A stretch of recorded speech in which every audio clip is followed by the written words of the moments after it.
Hello everyone! Ayan, kumusta po sa inyong lahat? And for today's video ay tara at samahan niyo po ang magluto nitong ating napakasarap na ulam. Walang iba kundi itong ating sinigang na pork chop at ang lahok lang po natin dyan ay kangkong. So yun lang po yung available po sa ref na gulay.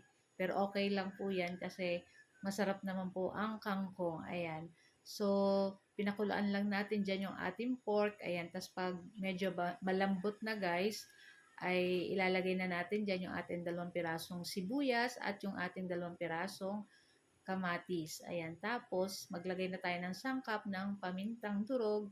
And syempre, maglalagay na rin po tayo ng asin. So, pwede po kayong gumamit ng patis.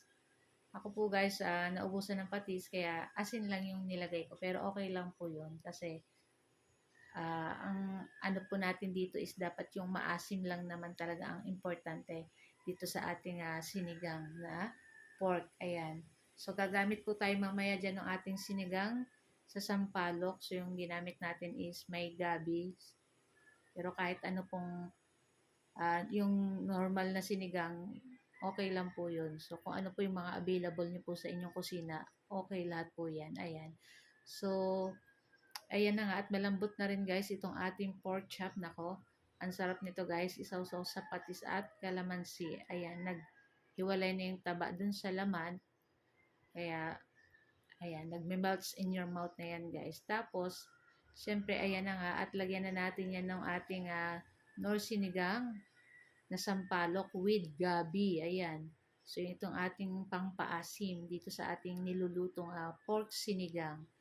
So, lulutuin lang po natin iyan ng konti pang minuto. Ayan. So, malambot na rin naman po itong ating pork. Kaya, lulutuin lang natin ng konti minuto itong ating nilagay dyan na sinigang na nor sinigang sa sampalok with gabi. Pagkatapos ay maglalagay na tayo nitong ating 2 pirasong chili or siling pangsigang at itong ating dahon ng kangkong. So, medyo marami-rami po yung ating kangkong kasi yan lang po ang ating gulay. Ayan.